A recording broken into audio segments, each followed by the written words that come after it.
Here. Welcome.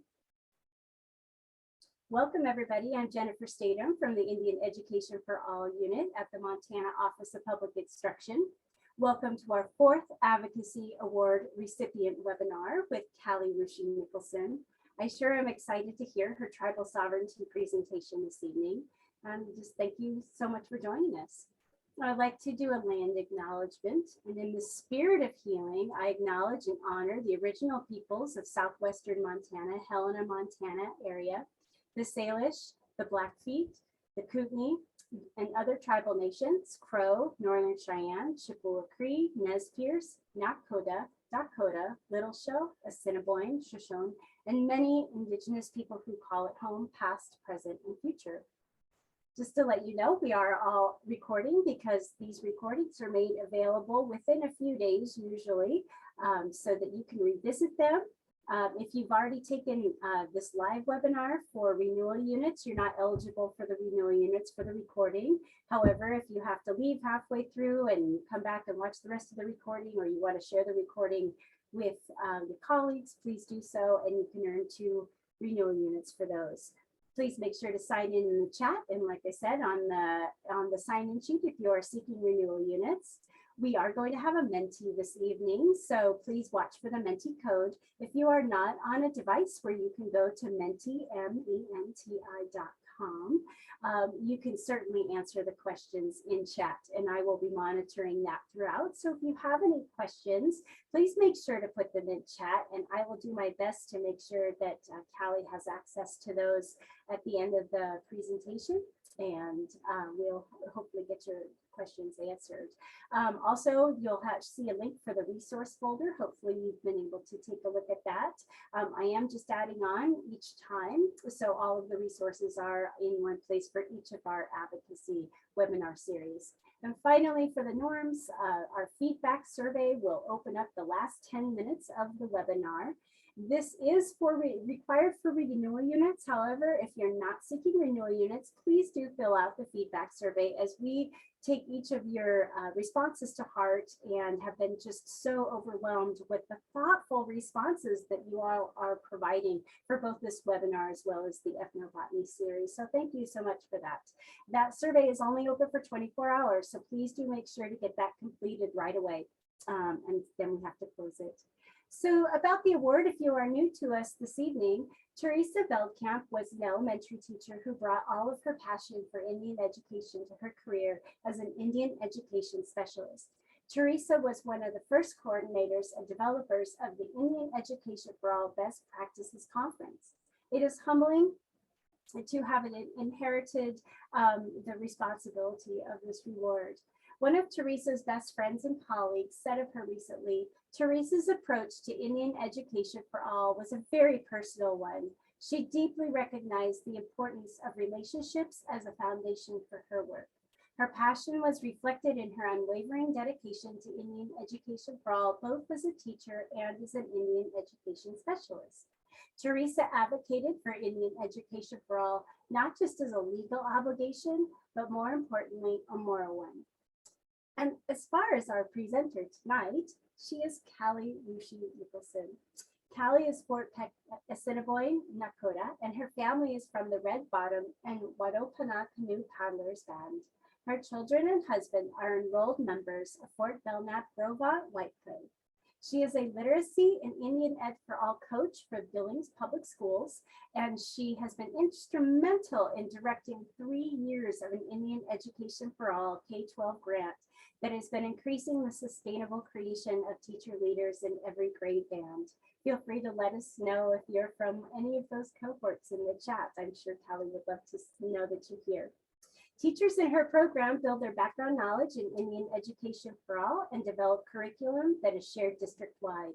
In addition, her program empowers teacher leaders in each building to support Indian education for all implementation and professional development.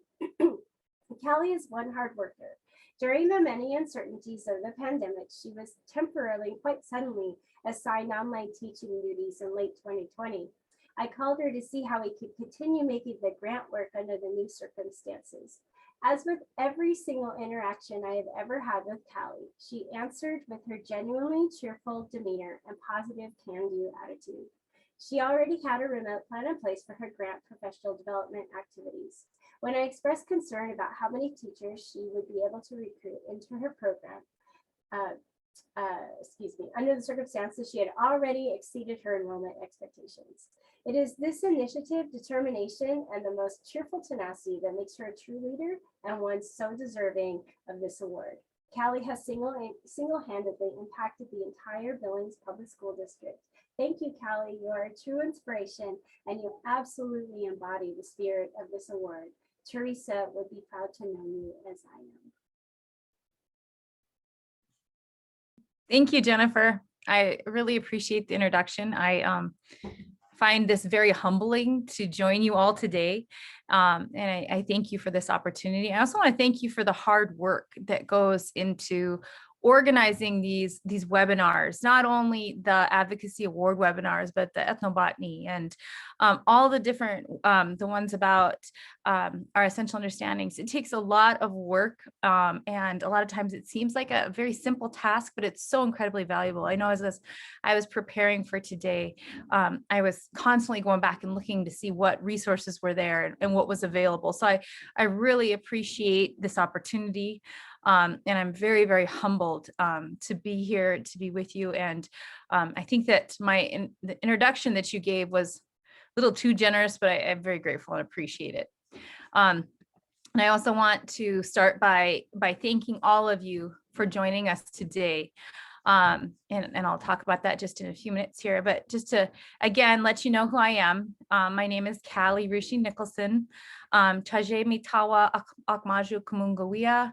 Chaje mitawa Calli Nicholson. I am a Billings Public Schools literacy coach. As Jennifer said, I'm a member of the Fort Peck Nakona. As you can see, I'm a wife, a daughter, a sister, a mother, a friend, I hope. Lots of coworkers and team members that I cherish their friendship and you can see my family's my whole world. And so I've got my daughter here, my 6-year-old daughter, Sienna, my son, Caleb, my husband, Kenny. And I have to thank my mom. She's in the crowd here for the ribbon skirts, and we worked together on the shirts, and she actually took the picture. So not even a photographer, but just to give you a little bit of background on the picture. But thank you for joining us. If you feel anything like I do, and I know Jennifer, we were talking about the wear that has been placed on us as educators just one more time, and this January has really taken a toll. And so for you to leave work or in the midst of work or in the midst of cooking dinner and just taking a break out of life to join us today, thank you. It's very much appreciated. And right now, I know it's exhausting. I know we're all exhausted, but just know you're really appreciated and valued.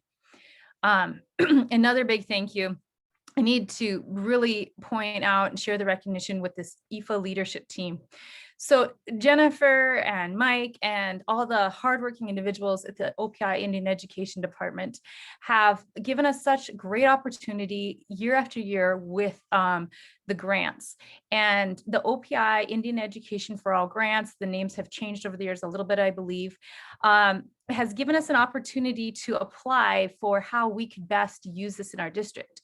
And I work with my other co-literacy coaches. We have a math coach. We have several coaches, a phenomenal leadership team in our district. My executive director of curriculum and instruction said, yep, go ahead. And we've got Jennifer Smith, who's our Indian Ed director, JC Jeffers, my mom, Carolyn Rusche, all said, yep, let's do this. And so this IFA leadership team was, as you can see, started with the idea of looking at science and saying, okay, we need to have more Indian Ed for All infused into our science curriculum, especially as we're pushing through with some of the new, this was at the time of the NGSS transition.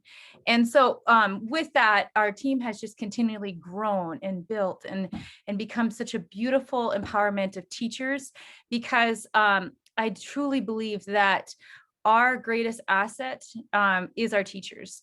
We know that there's not a program or curriculum that can be purchased anywhere that would effectively not only teach children. We learned that due to the pandemic, that we cannot put children on a computer and expect education to just naturally evolve, that there's always a teacher, whether it's on the other side of the screen or right there in person, that's helping our students along. And on top of that, we know that in this great state of Montana, we have that Indian Education for All. And one of my past colleagues and dear friends, Marcia Beaumont, used to talk about the analogy of, with Indian Education for All, we're not adding one more thing to our plate. What we're doing is seasoning that plate, and we're making it just that much more unique and special for our students across Montana, both Indian and non. And so what our team has done, I'm going to click over to this link, and you will not have complete access to all of these lessons. But if there is something in particular you have any questions about, feel free to reach out to me, or you could reach out to Jennifer and she can send me the information, and I'll direct you to the team leader who helped develop these lessons as we showcase them. And we're more than happy to share. We just have to alter a little bit as far as what's presented. But as you can see, what happens is, thanks to the IFA grant that we were able to receive during the past 3 years, teacher leaders would then be able to build lessons that align to their curriculum, align to their grade level proficiency scales. And I just want to really quickly, because I know you tuned in to talk about sovereignty today, but I just want to showcase past team members and just these phenomenal individuals that I have learned so much from, and I appreciate them so much. Some of them may be here today. You might work with some of them or know some of them. So please drop them a line and just tell them thank you for their hard work. A big goal with this initiative is that not only do we build lessons, but then we can have teacher leaders in each building. And from there, those teacher leaders can be individuals to reach out to for questions or ideas for resources or enhancements, infusion ideas. So again, I feel like it's very important to give credit where it's due, and it is definitely due to in all of the individuals in the Billings Public Schools for their very hard work. So with that, jumping into the content, and I'll come back to that website a little bit in the future here too, but let's get into the big question of tribal sovereignty. And I know you've had some past webinars, if you've joined us in the past, that have talked about this content, but there should be a Mentimeter popping up in your chat box asking you what is tribal sovereignty, to first get a baseline. So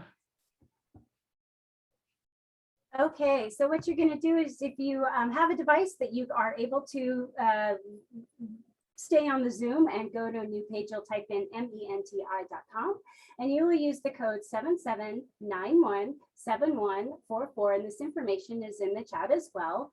And you can, and let me make sure, did I make sure that it's open here for, yes, you can, oh no, see, technology. Here we go. So you can go ahead and enter your responses in there. And if you are not able to access a different screen from your device, please feel free to answer. Oops, I changed. That's the wrong one. Let me go back here. There we go. What is tribal sovereignty? This is the one we are trying to answer. So menti.com 77917144, and this will populate a word cloud. This is a free program, by the way, this Menti, and it's pretty cool to use. So if you're having any problems with it, please let me know in chat, and I will do what I can to remedy that quickly. So what is tribal sovereignty?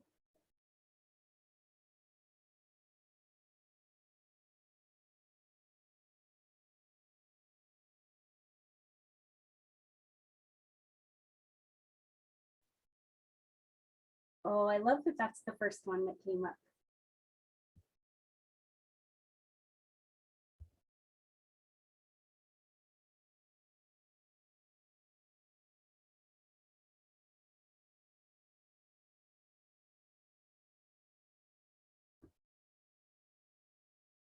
Fabulous. And you just let me know when you're when you're ready to move on, Calli. By the way, I will be saving both of these as PDFs, and they will be available on the resources pages under Calli's presentation if you'd like to return to them. And remember menti.com, so if you would like to use it later if you haven't seen this before. That's great. So independent government, independence, government, self-determination, American Indians, family. I love the family. That's a great inclusion in for this definition. All right. Well, thank you all for taking the time for the input. That's important to get a baseline and to use this as we continue. Yep, govern themselves.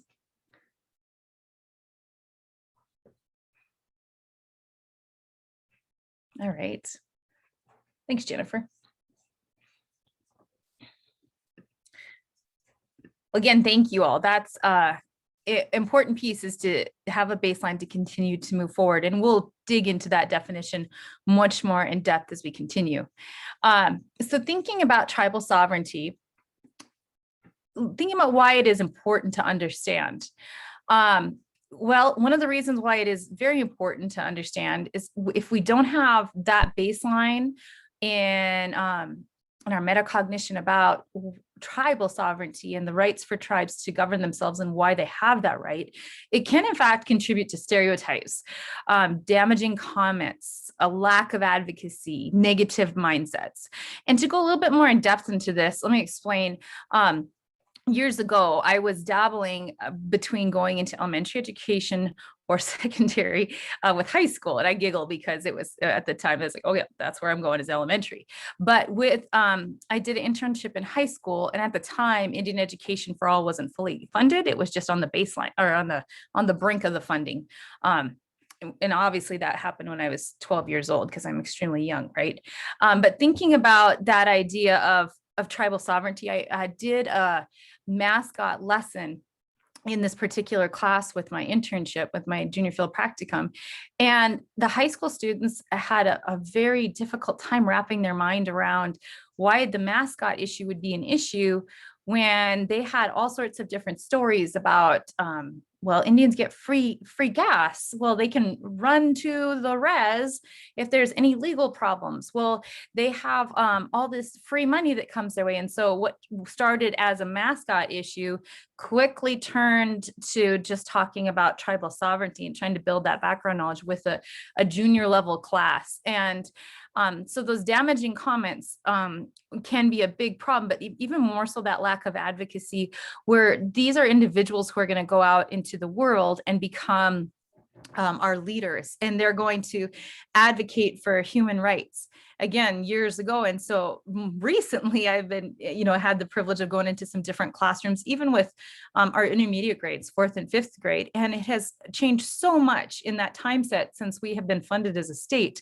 where I can see amazing differences and what students understand and what they're able to talk about in that discourse that happens. It's phenomenal. And then the negative mindsets and how that can really lead to just how we treat people if students aren't taught early on what is tribal sovereignty, why it's important. And this is a critical issue, and it's very important that we learn about it. And so you might notice there's quite a few different opportunities to learn about tribal sovereignty. And again, I thank you for taking one of those opportunities. So as we continue learning about tribal sovereignty, you can see that increased advocacy of Indigenous rights. And I obviously had that typed in there twice. Let me delete that really quick. So, advocating for lots of different opportunities, whether it be our human rights, as we see MMIW, or whether it's more of the rights of our natural resources that we'll talk about more here in the next few slides, more acceptance of differences. And then here's the biggest one that I really truly believe. Again, going back to years ago, when we first started, when I say we, because there's so many team members to list, but when we started talking about Indian Education for All and why it's important, we had to really present this as, here's why you should teach Indian Ed for All. And one of the #1 reasons that I would always come back to is this is the way to build critical thinkers in our students. If they can read an article and think, wait a minute, which point of view is not being addressed, or wait a minute, who's not at the table right now to speak their side of the story, then we really aren't getting the full picture. And or even just to recognize that there's more than one side of the story is huge. And we knew this before social media. We knew this just with the news in general. And we see that with our history and our textbooks. And that's why the big push for primary resource documents and thinking about, okay, who is there, who wasn't there, what language barriers were there. And so as we start to question and really dig deep, this is a great opportunity to build citizens that will think for themselves, but also think for others. This video is one that was shared, and it's a resource on OPI. The BESE's mission is to broaden and reshape the existing narrative by shining light on the untold stories that reflect on today's America. And this one's a really good video for teaching about tribal sovereignty. So to make sure that this one is just right front and center. And looking now, I got a couple of videos here to rearrange here. But I wanted to show this one to you as one that you can have to share with your students as you go back, because that'll be the big takeaway today is one, how do I build my own background knowledge as an educator so that when I find an opportunity for infusion, I can naturally bring those lessons to the table? But also two, what resources can you give me that I can showcase to my students and so that I know I'm saying the right thing? That's always been a big concern across the board with our educators, is making sure that we say something that's appropriate, that's kind, that's not going to offend anyone. And so these different resources that you'll see will be ones that you can use for background knowledge and to bring to your students as you present. And I actually do teach a collegiate level course, and this is one I do show too at the same time. So great video. I'm going to go ahead and push play. Be sure to jump in, Jennifer, if there's any sound issues. Did you know that Native American tribes are basically their own nations? In fact, that way since well before the start of American history. It's called tribal sovereignty, but protecting it hasn't been an easy task. Let us explain.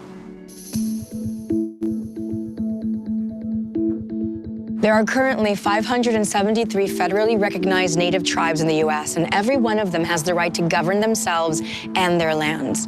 Before the Constitution existed, before the U.S. itself existed, American colonizers struck tons of treaties with the indigenous tribes and thereby recognized tribes as independent nations. And when the Constitution was enacted in 1788, it too recognized their sovereignty, not just from the federal government, but also states and foreign nations. But soon after, their sovereignty was put at risk. In the 1800s, a series of Supreme Court cases ruled that indigenous tribes were domestic dependent nations, meaning they had lost certain rights of a self-governing nation, like raising an army, because they were seen as inferior people in the eyes of the United States Supreme Court. But there were more challenges to come. First, the federal government tried relocating all tribal nations by exchanging their homelands with less valuable lands. Then, when the tribes failed to assimilate, the United States broke up reservations by a process called allotment. Allotment gave each tribal member a piece of land with the hopes that it would become economically productive. But instead, it resulted in the loss of millions of acres of tribal property. In the 1950s, Congress passed legislation that aimed to assimilate Native Americans into mainstream Western society. More than 100 tribes were terminated and had their recognition and sovereignty revoked. The result was a flurry of economic and social issues for the Native community, issues that persisted even after the policy ended. Since then, Native groups have regained some of their rights, and the government has taken a more supportive approach to tribal sovereignty. Today, tribal nations work to rehabilitate endangered species, restore their traditional languages, and address the epidemic of murdered and missing indigenous women in Indian country. But the debate still isn't over, because the right of Indian nations to self-govern is often being redefined and challenged, despite the fact that its history predates even the birth of our colonized nation. So again, that's a great video to showcase just the baseline of tribal sovereignty. Excuse me. So thinking about tribal sovereignty and some different examples of how you can teach tribal sovereignty. We'll get more into that as we go for sure. But I also want to introduce you to my brother. And I apologize for having back-to-back videos here, but I do think it's kind of important to just start with that solid definition. We know that tribal sovereignty is in essentially a tribe's right to govern themselves. And understanding that is not a gift that was given. That is something that was a right that was reserved. And you're going to see here in this video talking a little bit about why that is the case, and that tribal sovereignty, and talking about with a tribe, the reason they can have their own laws, their own government, and they have some different monies that come to them is because actually starting with the British government recognized them as sovereign nations, nations that are unto themselves. And again, we'll talk about this more. One more piece I want you to hang on to in that video you just saw was talking about allotment. We're going to talk about allotment later on when we talk about one of my heroes, a hero that we all should have, if that matters. So don't forget about that piece with allotment. So the person you see in front of you is actually my brother. As you can tell, I'm very dependent upon my family. And so my brother, Ryan Rusche, is an attorney, and I'll give a little bit more of his introduction in just a few minutes. He was one of the first individuals on the OPI honor posters. Again, a great resource that was given out by the Office of Public Instruction. And these are on the website. Be sure to contact Mike Jetty, Jennifer Statham, if you would like to have any of these. They're phenomenal resources. And in fact, one of our teacher teams utilize those honor posters, and you'll see a listen with that as we continue on today too. But I did ask Ryan, my brother, who's a tribal attorney, for a quick little interview because I kind of felt a sense of inadequacy. And like I said, very, very humbled with this presentation because in order to talk about tribal sovereignty, there's several individuals that actually go to law school and make this their job to deal with Indian law. So myself, a humble educator who might just dabble with some of the background knowledge, I felt like I needed to talk to somebody. Now, as I click on the video and I move on over, Jennifer was so kind to add some subtitles here because I'm going to make it full screen too, Jennifer. Let me know if it comes through or not. But as the subtitle, some of his sound is off a little bit due to Wi-Fi. One more blessing for COVID in the Montana winter. So I'm going to go full screen here, and then I would like you to go ahead and enjoy this video from Ryan. So this is Ryan Rusche. He has been an attorney for the Fort Peck tribes, attorney for the Confederated Salish and Kootenai tribes, county attorney for Roosevelt County.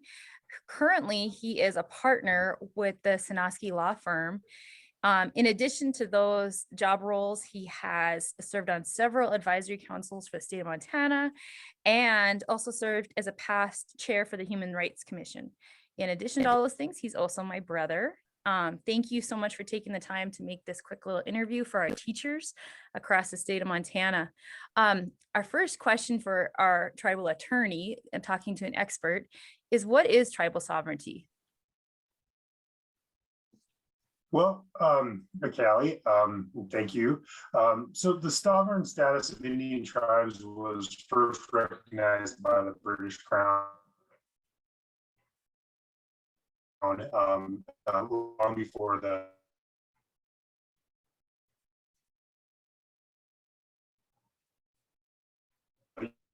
United States was ever established. Between its government was most recognized through treaties that were entered into in the same manner that treaties were entered into with foreign governments. And decisions by the United States Supreme Court and the United States Congress have confirmed that relationship over and over again for the past couple hundred years. And tribal sovereignty really is referring to the powers of self-government that tribes possess in the same manner. The tribes have the same level of sovereignty, the power to govern themselves and be ruled by the laws that they make. Of course, tribes have limits on their sovereignty, just as all nations and states have limits on their sovereignty. The state of Montana as a state, as part of the 50 states, similarly, the United States has limitations by other countries. And so when we talk about tribal sovereignty, what we're really talking about, though, is that authority to make rules and be governed by those rules for the members of the tribe and for the territory of the tribe. Thank you. Why do you think it is important for educators and all Montanans and all US citizens to learn about tribal sovereignty?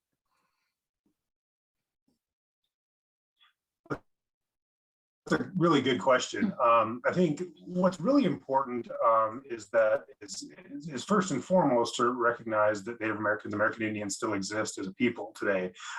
In many ways, with the use of Native people and tribes being used as mascots and name brands and that sort of thing, I think it's easy oftentimes for Montanans and Americans to forget that American Indians still exist in significant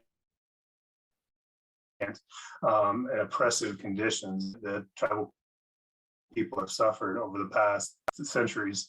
And now today, Indian tribes across Montana with eight federally recognized tribes in Montana, they are a massive contributor to both Montana's economy and society in general.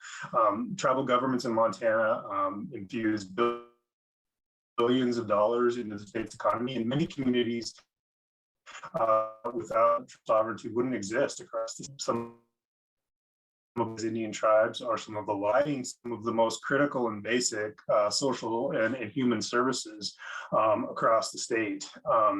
In several of the tribal governments in Montana are in fact much bigger than any county or city governments in the state. If you think of where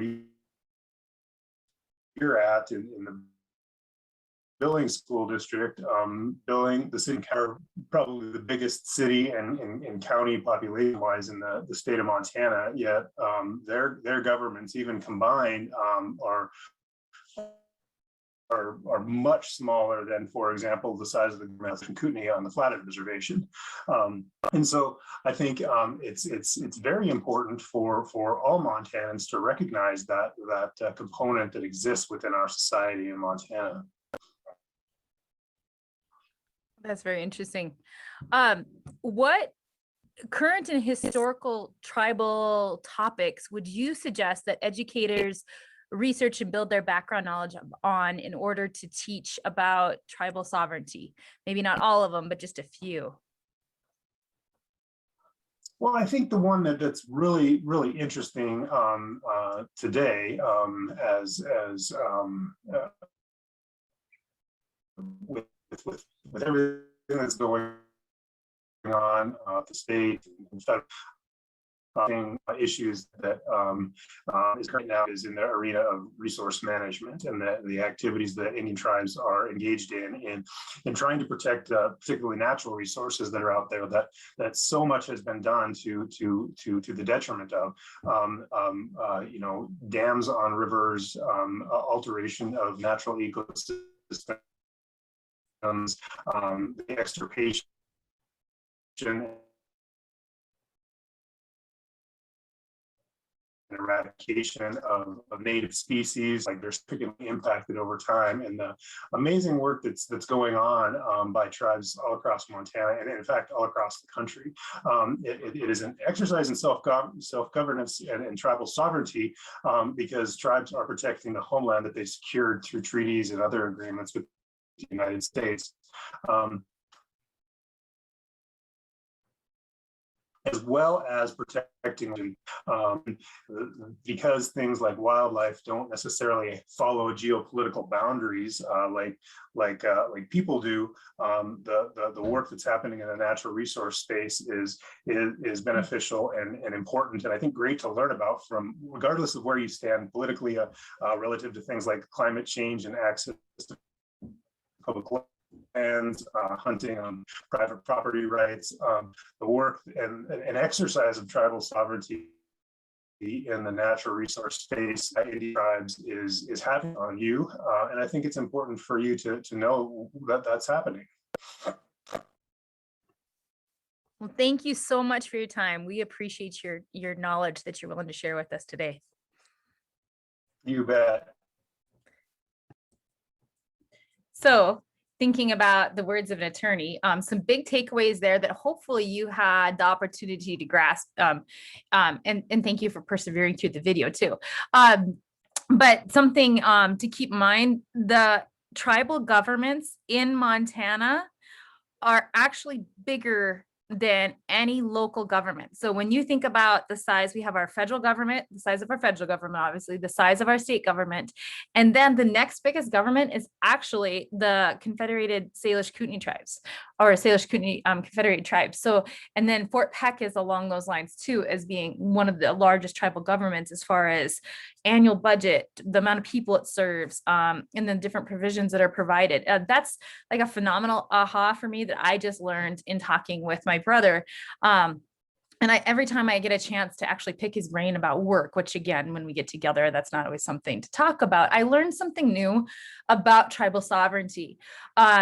A lot of our tribal attorneys spend their time working with the tribes and advocating for the different rights and going back to the treaties to say exactly what we were entitled to as a tribal group. And through that, the tribal governments themselves are able to say, okay, this is what we can do with money that has been granted, or this is different laws that are going to be best applicable to our people, or here's some different rights that we're going to fight for. And each government is very unique.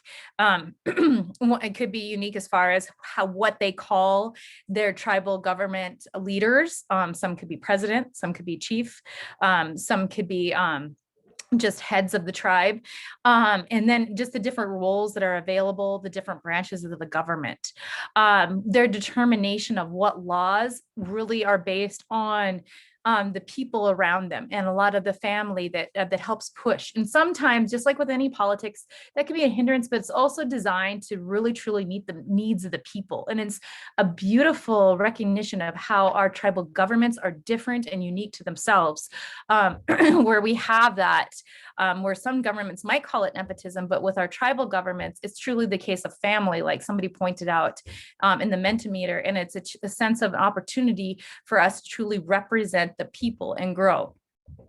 One more shout out to my brother. The picture that you see behind me that I used with his permission was when he was at SKC as an attorney, and he took a picture when the solar eclipse. So pretty cool. I got to take both an interview and the picture. Probably owe him a gift card after all of this, right? So thinking about examples of tribal sovereignty in action, and we're going to come back to this much more when we get into more of the secondary pieces, opportunities for education. Okay. So at this point in time, Jennifer, can we go ahead and turn on the Mentimeter about what are some issues that you believe teach tribal sovereignty? What are some current events you see that teach about tribal sovereignty? And we're already getting some great answers coming in. Yes, so if you joined after the last Menti, which I'm not sure that we have any new people, but just in case, menti.com, if you are able to go to a new web page from your device, and the code is 77917144, and you can actually write more than a sentence here for us to share and to see. And it's anonymous. We can't see who's putting the answers in. Yep. Thank you for the honesty for those. That's why I'm here today, to learn and to grow. That's perfect. Yep. MMIW is a big one. And we'll try and take some time here to talk about how tribal sovereignty plays into that. Bison herds management is a great opportunity. And my brother was actually the Fort Peck tribal attorney at the time of that, the bison relocation. And we could talk about that a little bit too. The Flathead water rights. Yep. And water rights across our tribal communities. I know Northern Cheyenne has some dedicated resources just to looking at water and those resources as well as others. Yep, bison's a big one.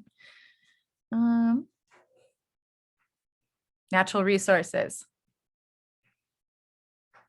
Perfect.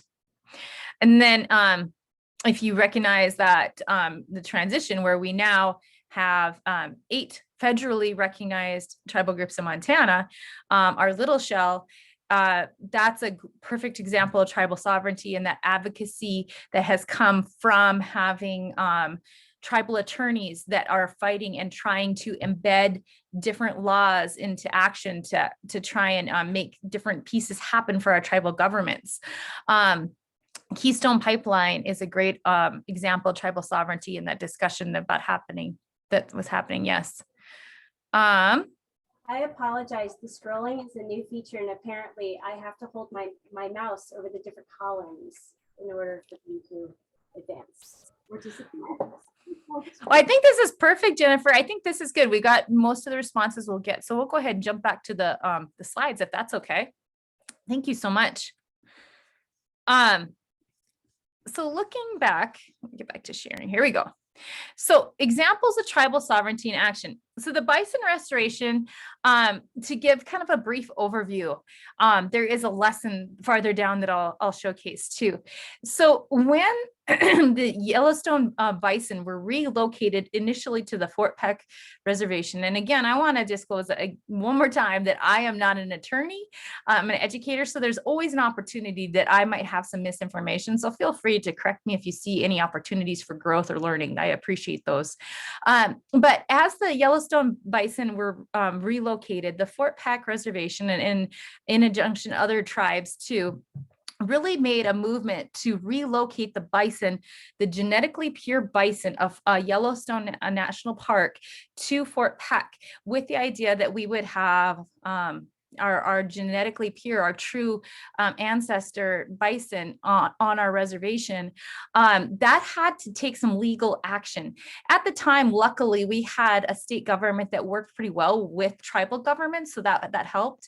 However, there definitely could be some resistance, but that was a perfect example of how federal action and tribal governments can make a movement that they don't necessarily have to ask permission from a state in order to make some legal differences. So the biggest hangup that happened when that legal action happened to take Yellowstone bison, genetically pure, and move them to Fort Peck was to get them there across the state and not have any type of resistance.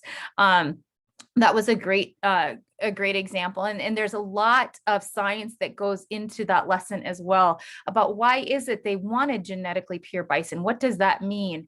What would be the conflicts? And, some of the counterclaims would be, well, the bison could spread brucellosis to the cattle.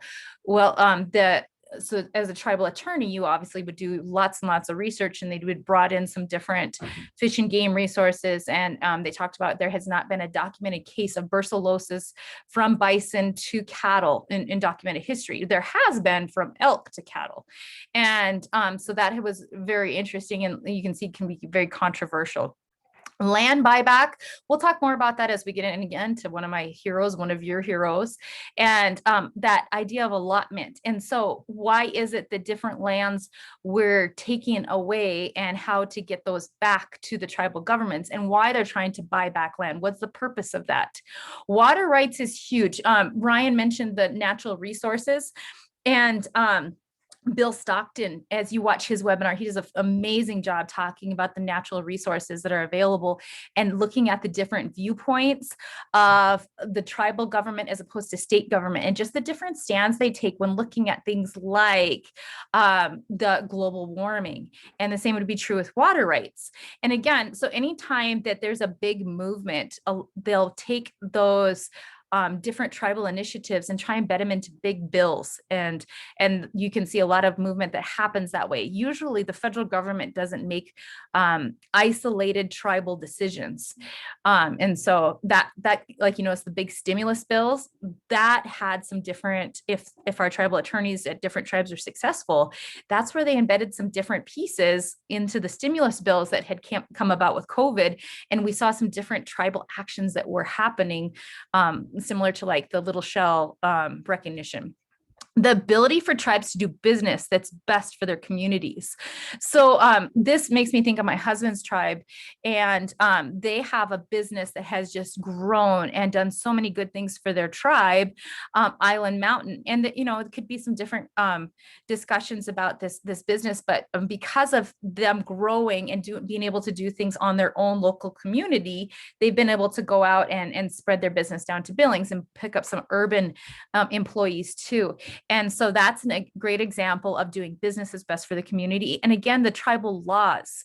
And this more recently, you might have noticed like in the newspaper where different tribes might have shut down or closed their boundaries to COVID due to COVID. And that's why they have that ability to say, nope, we're shutting our boundaries, or nope, we're having a mask mandate, or nope, we're shutting our government down for the day.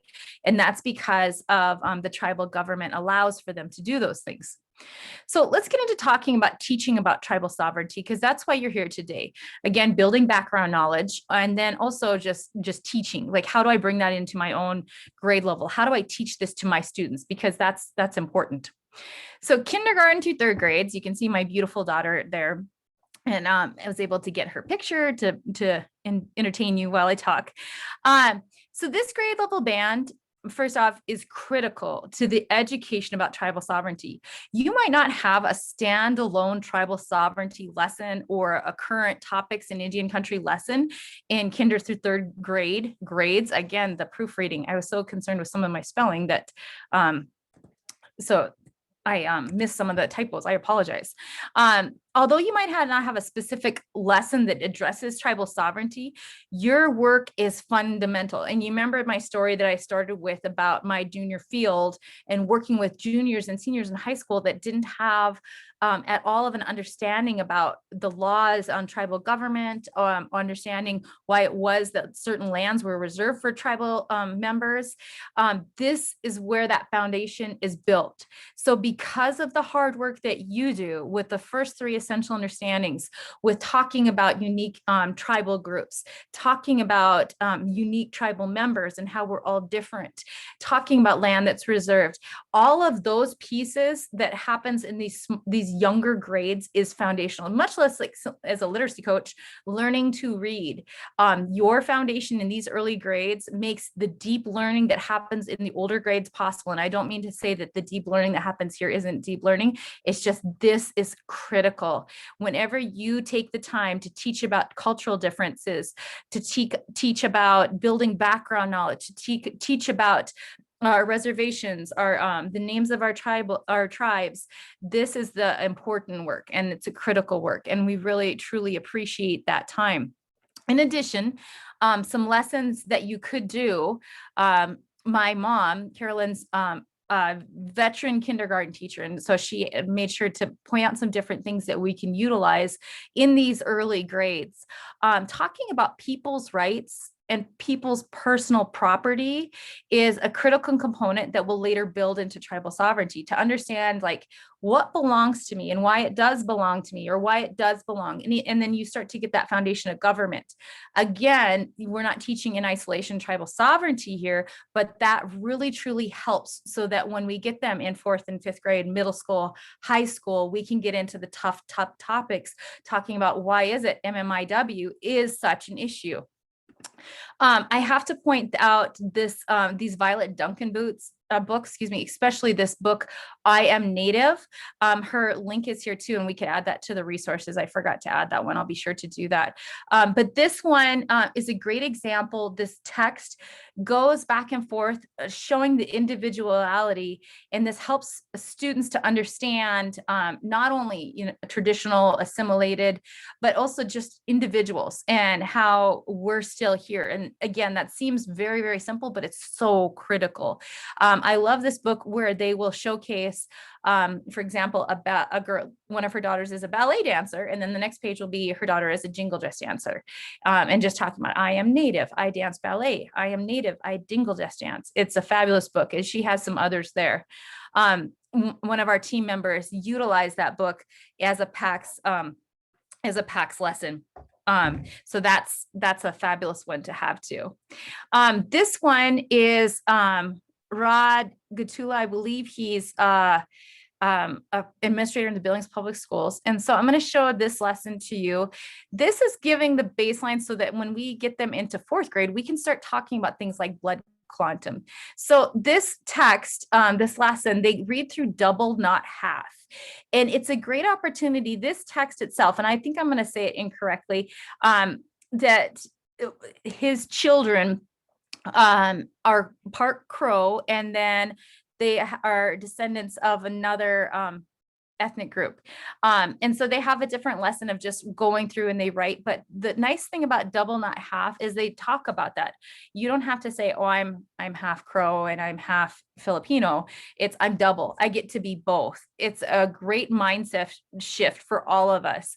I know that anybody who, well, and we all as Americans have mixed ancestry. This is a great way to think about it. You don't need to say, oh, I'm only a quarter, I'm only an eighth, but really, I am this and I am this. I am Assiniboine, I am Grovant, I am Norwegian, I am all of these things, and I am very, very special. Those are just two very quick examples, but hopefully those books will give you kind of a nice springboard to more opportunities to dig into people's rights and people's personal property. And Jennifer reminded me that we've got the resource list up and running, but my contact information is available. So if you're looking for something a little bit more, please feel free to reach out. So a good chunk of my time as a literacy coach is spent with intermediate students, 4th and 5th grade students, 4th and 5th grade teachers, in addition middle school. So you can see I've got my son's picture there as a 6th grader. We get into some really good conversations about what happens in tribal governments, and we're just starting to get on the tip of the iceberg. And so some of my favorite grades, this is where a good chunk of my lessons are going to be today, but please know that lessons can also always be increased. So you can use them as enhancements in lower grades, like 3rd grade. You can use them to enhance your curriculum if you feel like students have a strong background, or you can use them as scaffolds for higher grades. So maybe you notice there's some gaps. Maybe they don't quite understand blood quantum.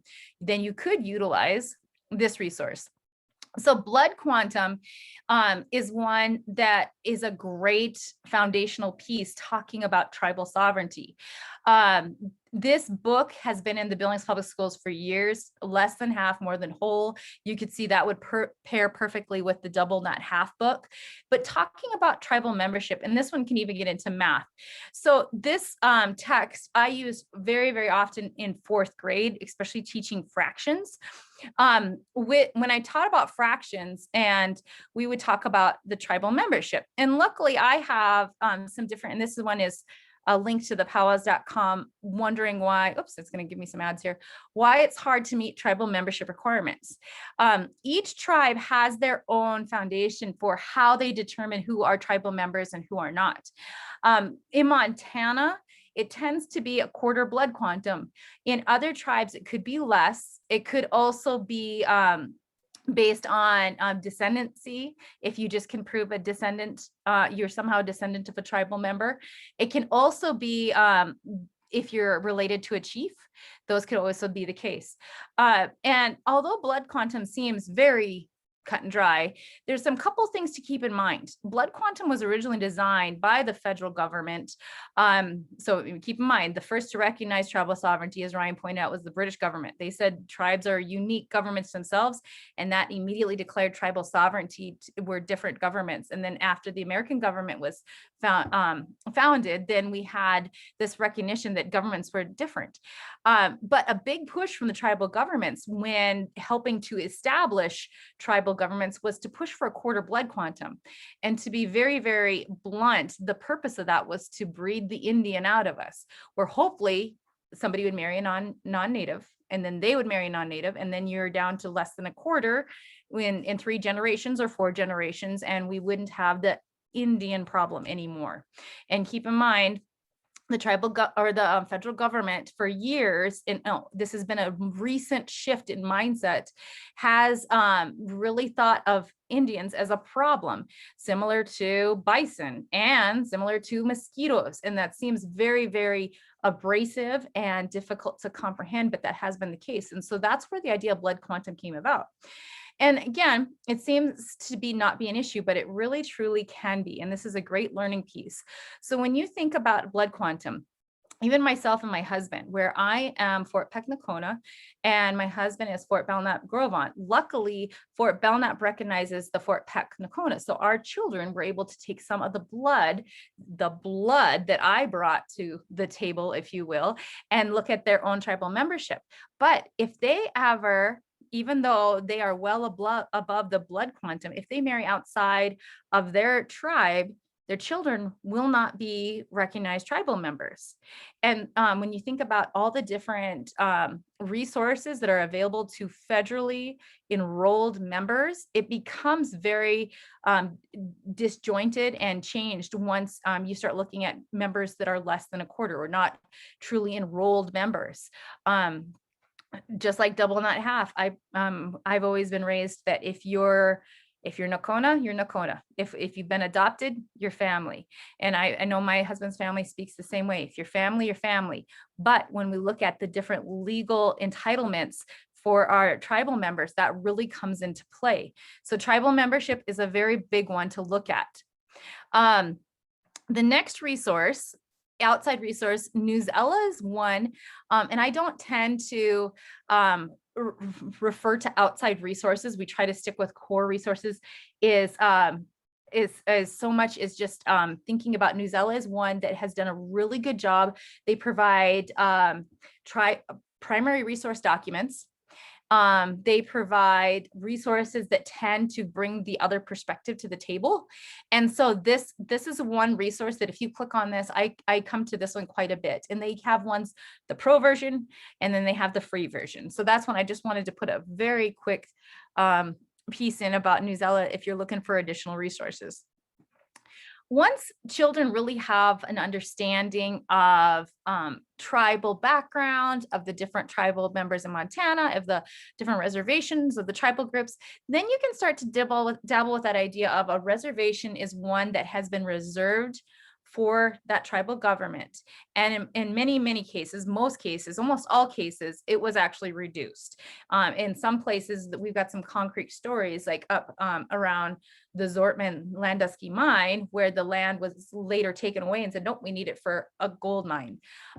So there are those pieces, but in order to kind of go teach both essential understandings, this was a lesson I had with my elementary students, my 4th and 5th grade. There was a couple different pieces, and I made just a mock treaty with them, and they came in and I asked them to sign it. Couple big disclosures. I made sure to warn parents, hey, we're going to do a little activity where they're going to have something taken away. And then I also made sure to let administration know so that if they had any questions or concerns arise. But what it was is I had them sign a document that, and I tried to make it, again, not being an attorney myself, as legal jargon as possible. And then once the student signed it, then I would then say, well, you signed away your right to your desks. And you've heard of these different ones before. A good friend, Cindy Welch, did something similar where they had a pretend civilization on a playground and they took away some of these pieces. It just gives them, the students, a really good opportunity to work with the idea of having something taken away because you signed, having some sort of document be the driving force behind you losing a right that you were given as a citizen or you were given by your ancestors. In addition to that, we talked about close reading quite a bit. Like, this was hard to read, even written by myself. And we talked about, there's attorneys and there's political officials that built the treaties, that wrote those treaties. On top of that, it's in a different language. And so that was something to talk about too. That was a great stepping stone when we looked at treaties to say, oh my gosh, I had a tough time reading this in English. I don't know. I couldn't imagine if my native language was Crow to then have to go sit down and read Port Laramie Treaty, or if my native language is Salish, to have to go try and read the Hellgate Treaty. When I was doing some additional research for this presentation, I ran across something interesting that in 1855, the Washington Territorial Governor Isaac Stevens negotiated the Hellgate Treaty with the Salish, Ponderi, and Cooney tribes, and that it was translated into several, I gotta pull up my notes here, into several different languages. And they talked about, the translator at the time said that the majority of the translation was mistranslated. So when they had the indigenous tribal members, the tribal leaders at the table, almost all of the translation from the federal government to the people, the Salish, the Pend Oreille, the Kootenai people, was lost in translation. So the translator was inaccurate. And then you had these legal documents that were hard to translate. And then in a lot of cases with our tribal members, they didn't have all the right people at the table. There was individuals that refused to come because they knew that they'd be required to sign documents. And so as a result, with some of our tribes, they didn't send all of the necessary leaders to the treaty making. And so whether or not they're truly legal documents could have been debated at the time. A lot of the different resources that we're entitled to today are from these treaties.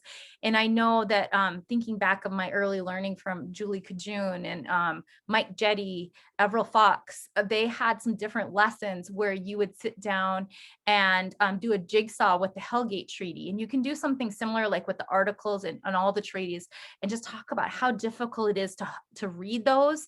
And once you look at those treaties and the students would, after they look at how difficult it is to read, to talk about what did it mean? What does it say?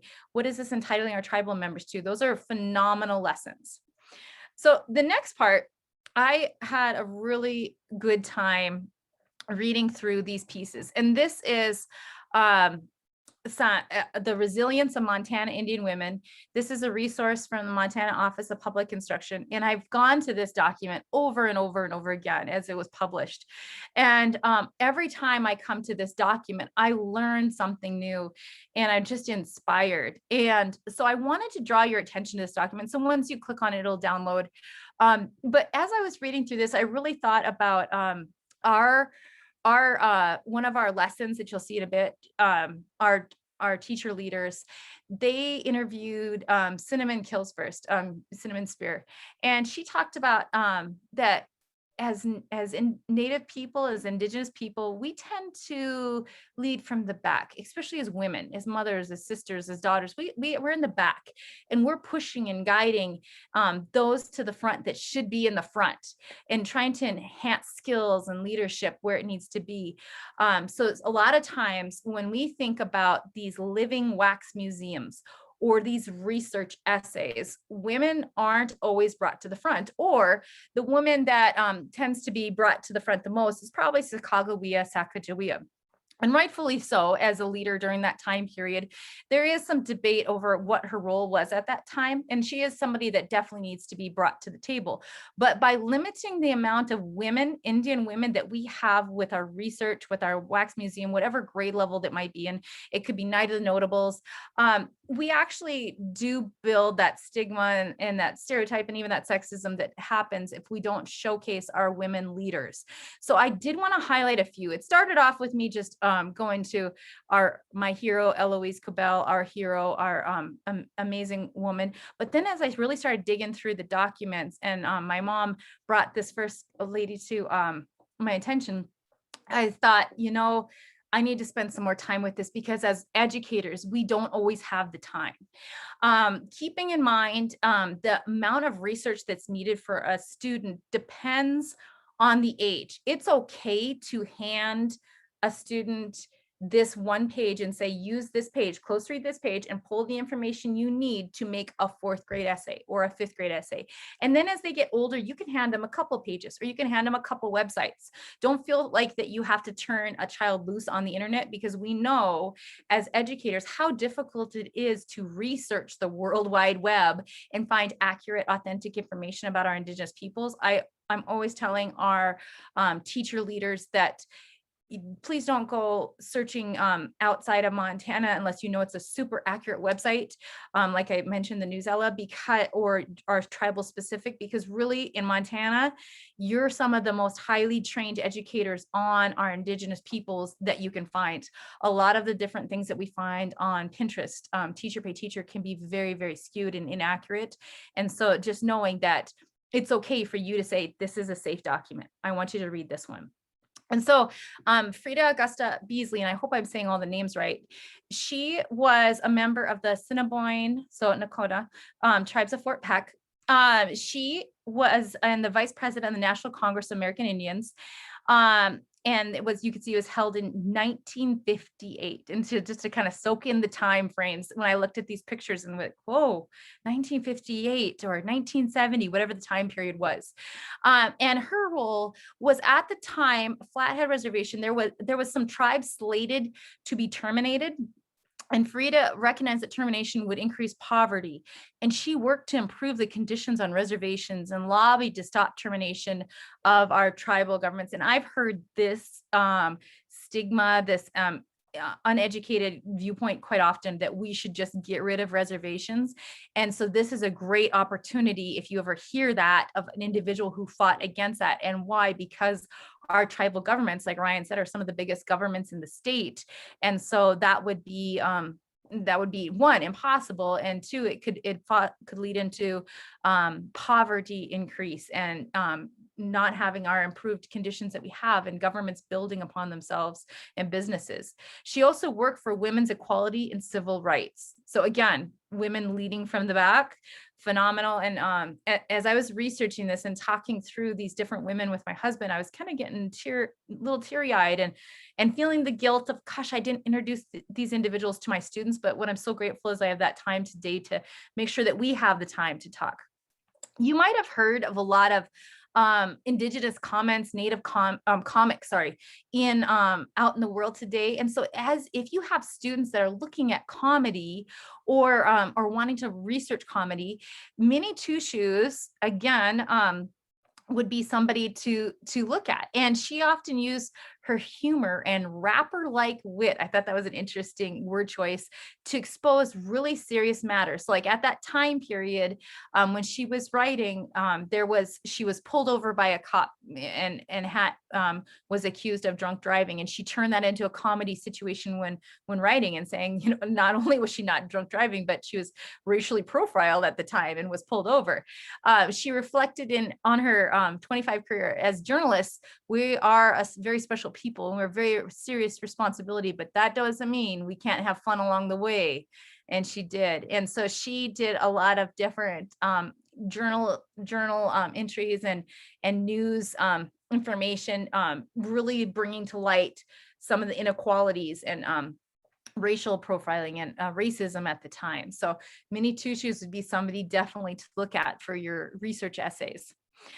Dolly Smith Acker, said, I'm a very necessary evil. And she was elected to the Montana House of Representatives in 1932 with almost 100% vote. So phenomenal. She was the first Native American to serve on Montana legislature and the only woman to serve during her 2-year term. She was the first woman to serve on the Fort Peck Tribal Executive Board.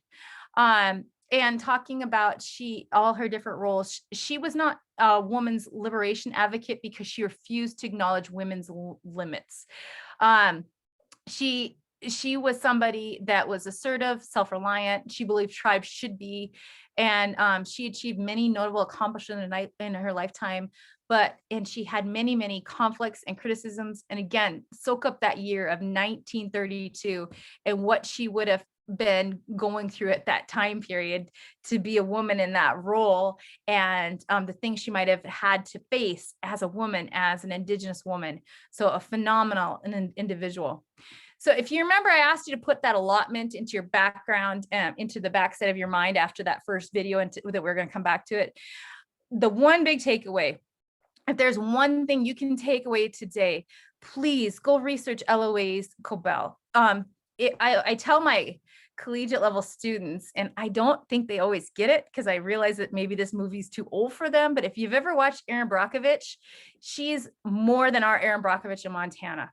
She is the individual that took on the federal government. Like, again, coming back to Erin Brockovich, she took on a company, she took on the federal government. It was the largest federal lawsuit, and she won. And it was nearly 500,000 American Indians that she represented for the mismanagement of trust funds. So when you think about allotment, what happens is when the different tribes, not all of them, but when tribes like Fort Peck were broken into allotments, a tribal member might have been said, you will get I'm making up some numbers, 50 acres on the up north and 10 acres on the river bottom, or 100 acres up north and 50 acres on the river bottom. And then because some of that land was so far, could be over 100 miles from their home, they might say, okay, yes, we'll sell it back to the federal government. In return, we get the money as that land is leased, right? Simple, basically rent money. The difference is the federal government said, no, you're not allowed to just take that money straight and keep it. We'll give you the interest off it and we'll pay you. Well, they didn't. There was a mismanagement. And so Eloise Cobell took on that initiative and fought. And she overcame so many boundaries. November 5th is Eloise Cobell Day in Montana. Not many people know that, not many people celebrate that, but please do so. If you have somebody that you're researching, take some time and look at Eloise Cobell.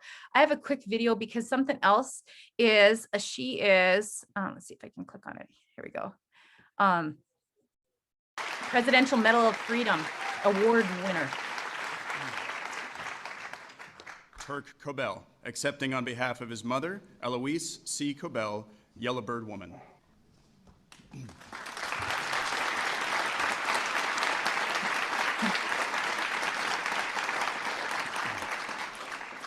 A member of the Blackfeet Nation, Eloise Cobell spent her life defying the odds and working on behalf of her people.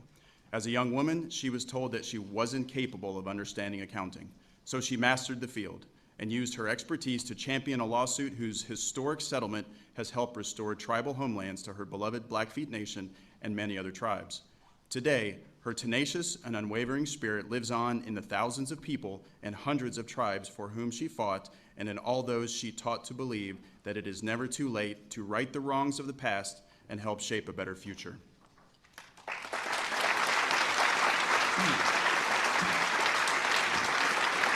I gotta say, just so in case you're like just now becoming understanding Eloise Cobell, I didn't know she won the Presidential Medal of Freedom until I started researching, and that just kind of shows my ignorance, but also shows like how much more time we need to showcase Eloise Cobell.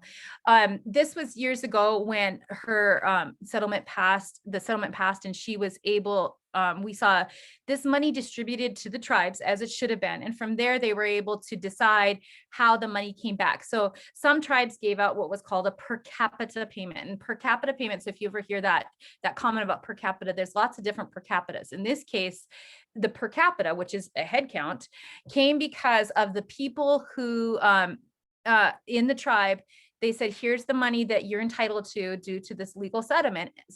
And then they distributed the money to the individuals, the enrolled members, coming back to blood quantum, the enrolled members, and they were able to have that money. In addition, some of the money that came back from the settlement went to landowners.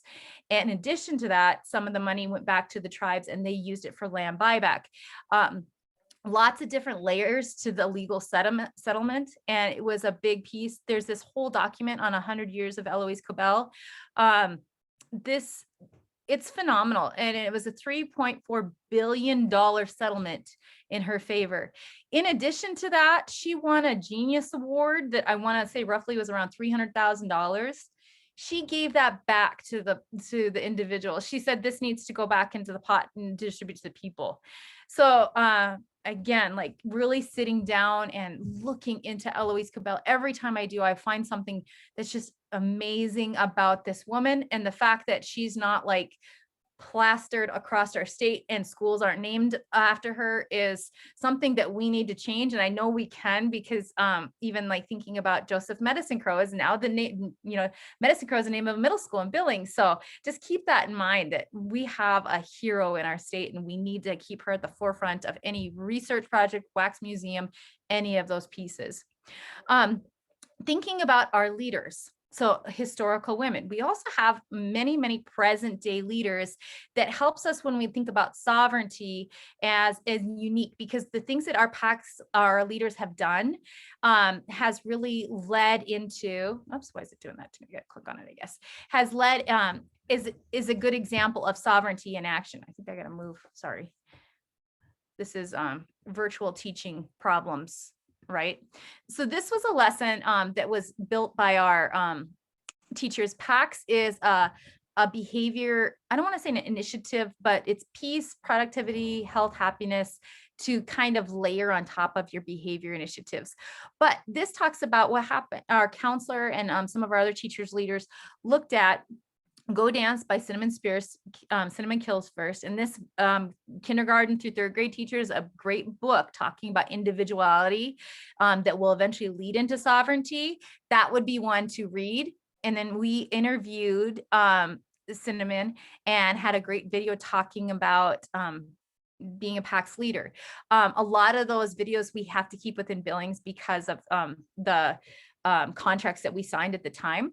But what does it mean to be a leader? And again, like being a leader, whether you're a political advocate, being a leader within your school as a student, being a leader as a teacher, being a leader, political leader. We talked about, like, as a child, how are you a leader as a student, but how are you a leader as an adult? And then again, pushing Eloise Cobell as much as we can, and our Joseph Medicine Crow. And we talked about all the different honor posters that are available. And a lot of these individuals, tribal sovereignty is the foundation for how they can run businesses, how they communicate or advocate for their tribes, how it is they have stepped into healthcare. And you might, comedians, we talked about that a little bit before too, like how that might be a joke and something that they could do. And then what they did, this is a great leadership or lesson idea for sovereignty, or to build that, is they'd go back and make a poster of themselves. And so this one, you can see it for Beartooth Elementary, making Beartooth proud. That was a phenomenal lesson. Let's see, knowing that there's more fifth grade lessons on the bison restoration, on the water rights that I'd love to go into, but I'm looking at the clock. And it's funny because I was telling Jennifer that I was super concerned with time and having enough content. So this makes my heart super happy. Giving some credit. These are my niece and nephew, just a couple of them to talk about high school grade levels. High school grade levels, that's where we can get into the really fun current topics. This Native Knowledge 360 is a great one to just jump into. Is a treaty intended to be forever? I'm going to click on this one really quick. Native Knowledge 360. This is a lesson that I will walk through. Not only would I do this with high school students, but also if you had middle school and even my collegiate level students, we walk through. And you can see there's the great Julie Kajun. And she has an essay on the Northern Plains treaties. And then there's this video talking about Let's Talk Treaties, world maps, and it just goes through talking about a case study. There's some more on here about the Horse Creek Treaty, the Fort Laramie Treaty, some more lessons you could do. But this one's a really powerful foundation before you get into more current topics in that high school level band. In addition to that, before you step into any of our really hard topics, I strongly suggest you watch Miranda Murray's addressing those difficult conversations, addressing current top American Indian topics in the classroom. If you haven't already had the opportunity to do that, she talks a lot about sovereignty and fills in some of the gaps that I missed tonight presenting with you all. But this is a phenomenal one before you make that transition. So thinking about, we talked a little bit about the bison restoration and talking about land buyback.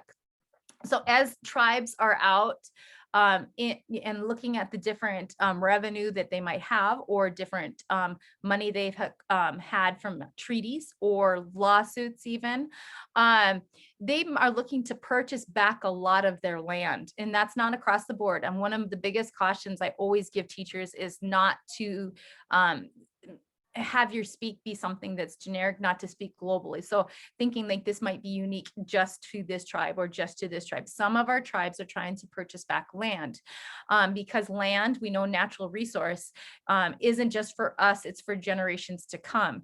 And not only they're their natural resources, but taking care, like Ryan said, of our animals, of our environment, knowing that, as you know, as Montanans, deer do not adhere to the roadways, right? They know their natural migration. And so when we put a road, how is that affecting our deer migration? How is that affecting the water? How is it affecting any water life or fowl or not just natural animals as they move through Montana, they're right. Would you agree? And so thinking about that land and how tribes are thinking about future generations and natural resources, water rights would come into play with that. And I think we'll see a lot more current topics with water rights. So as you see those topics come about, you can start to kind of have in the back of your mind, why is it that they get to talk, to fight for water? Well, for the sovereignty. Why is it that they might have access to oil or not have access to oil? Super interesting when you think about the oil and how it doesn't play nicely. Sometimes oil, when different companies are drilling for oil and drilling down, there might be a pot of oil below. Same would be true with water, the water below. And so that when those companies access the oil, or access the water, are they taking away from a natural resource that truly belongs to the tribal members, both past and present and future? Or is it something that they need to fight for? Casinos would be another one. Why it is, and Montana, this isn't quite as unique, but why is it across the nation where some tribes have casinos where the state doesn't allow for gambling, and there's actually a whole tribal gambling group that looks at what are their rights and what can they do for initiatives. One more thing, missing murdered Indigenous women. This is something that I learned a lot from JC Jeffers. She put together a phenomenal panel looking at missing murdered Indigenous women. So why is it we see this in the news, and why is this such a big deal? And what does this have to do with sovereignty? So when you think about a tribe and their right to govern themselves, and you think about somebody goes missing on a reservation, first thing that's asked is, are they a tribal member? If so, if you don't have a reservation that has what's called cross jurisdiction, and my dad, I haven't put a plug in for my dad yet. He used to be a cop, so that's where I know that vocabulary. But thinking about cross jurisdiction, that would be the right of the county, the right of the city, the right of the tribal governments to all interact and work on and even getting into the state to work on a case together. If you don't have that already established, then if it's a tribal member, only the tribal police or could interact with that particular case, like a missing individual. The same would be true as if you're investigating and it looks like there could be some human endangerment. Federal government can be the only ones to come in. They'll take away the rights of the tribe to investigate, because the only government that's above a tribal government is the federal government. So that whole piece of missing murdered Indigenous women is a strong platform of why tribal sovereignty and the right to govern can be both a positive and a hindrance if you don't have that communication between governments and those governments working together. So that's a phenomenal one. And then let's see, one last one. Jennifer pointed out this latest up and celebratory movement on November 15th, where the White House committed to recognizing Indigenous knowledge when making federal decisions, specifically about environmental issues. So this link is there. Please look at this and educate yourself, especially as science teachers. This one's phenomenal. This means we're going to recognize as a federal government the Indigenous knowledge that we know and care so much about. There are more resources available. And are there any questions that we did not quite get to? I meant to leave some more time for this. And go ahead, Jennifer. Oh, no, that's okay. There weren't a lot of content questions, but there was a lot of content shared. And I just really want to thank Jennifer and Carolyn for sharing some very personal information about the implications of blood quantum and tribal membership, and how, you know, blood quantum really has implications where with, you know, one of their families, if you didn't see it in chat, and so our recorded viewers won't have seen this, but, you know, as the family line, it gets down to 0.25% that's the last eligible amount of blood quantum for this particular tribe to maintain ownership of their property and their land within their family. So, you know, these are implications of federal Indian policies. And your mom shared, you know, about your aunts and or your great aunts and uncles as well in 1933 when the period of allotment ended. And so some of your family members got land and some did not. Mm-hmm. Or, you know, it's just, the reason we talk about sovereignty is because of these implications. And the other thing that I just really loved that you shared was in the video with Ryan about, you know, the natural resources and the work going on that is all about self-determination and all about sovereignty when it comes to like the Salish Kootenai tribes putting in the wildlife crossings. You know, and the rehabilitation of some of the wetlands from the Clark Fork under the CSKT, and other tribes are also doing things such as this, and they're just such profound statements. So yeah, I did add a link in the resources to the All My Relations podcast. It is not probably suitable for a classroom, but the scientist that speaks on, you know, if I have DNA, does it make me Native American, really touches on some of the implications of blood quantum, and that was provided in the chat. So I think there's a lot to think about. It sounds like we need a whole webinar on blood quantum, because I'm so glad you said, you know, not every tribe does land buyback. Not every tribe has the same blood quantum requirements. So it's very individual to tribes, because each tribe has its own sovereign government and can determine these things for themselves. So there's so many implications, and I think you touched on so many of them. Really appreciate it. The other thing I really loved was the double, not half, and Yeah. I'd forgotten about that cute little book, and I believe that we have sent it to all of the elementary school libraries. And so if you're having any trouble locating that, please email Joan, Frankie, or myself, and we'd be happy to get you that. So that's a great resource for especially the lower grades. And oh, there's a class set available for the borrowing of double, not half. Joan Frankie says. So that's really exciting. Yeah, there's sure a whole lot to think about when it comes to sovereignty. I feel like I'm always still learning. There's just so much to learn, you know. I mean, I just had a school sovereignty, let alone, you know, really understanding the immense implications of it. It's certainly out of the essential understandings as I've had my journey, you know, now for 14 years in Montana with Indian Education for All. It was sort of the last essential understanding that I really had to wrap my mind around. I also wanted to mention that the Native Knowledge 360 from the Smithsonian's National Museum of Native, they have a brand new webinar series. I put a little blurb about it on our OPI Indian Education for All webpage of the professional development upcoming events webpage. There's 3 separate webinars, and they are doing women and art, you know, American Indian women who are artists and advocates, and so it's going to be really exciting. It actually starts tomorrow and then goes out once a month from there.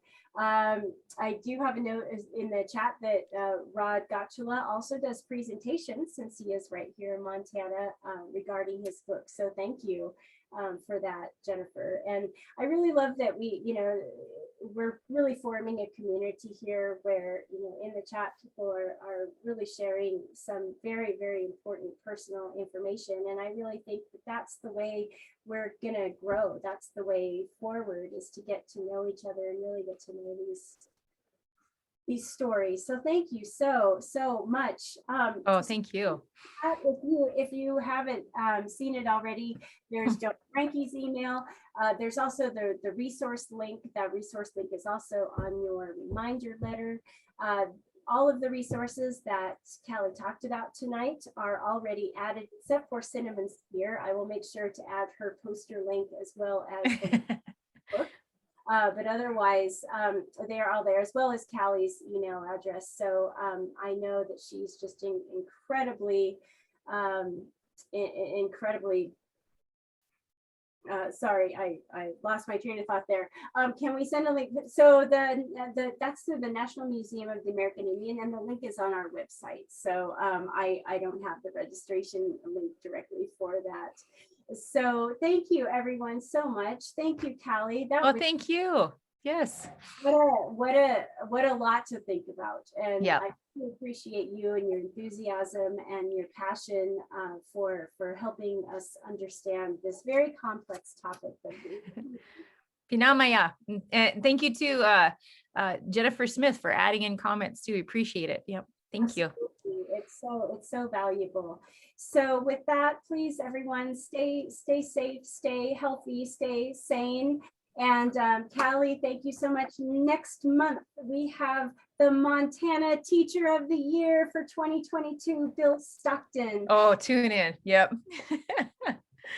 Actually be taking this sovereignty idea the next level by talking about various documents that you can use in the classroom. So we're really excited about that. Calli, again, thank you so much for this wonderful presentation, and I wish you all well. Thanks for joining us tonight.